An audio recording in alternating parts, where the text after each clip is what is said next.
how to install Tidio to your WIX site. So first, go to your account and then click on the settings here at the bottom left.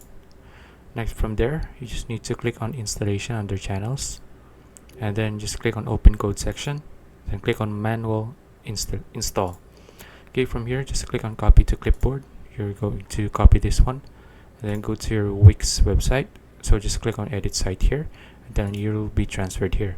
So what you need to do here is just scroll down and go to the page where you want to add the widget. So for example, I want to add the widget somewhere here, and then you just need to click on the add elements here, and then click on embed code, and then click on embed HTML. Now from here, you just need to paste the code that you copied earlier, and then click on update, and it will automatically update.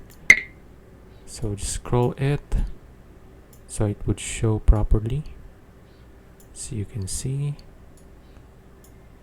Okay, now from there, you just need to click on save and publish. So if you want to preview it before you publish it, just click on preview. Now let's try if it works. So let's say hi, and there you go. Yep, it works.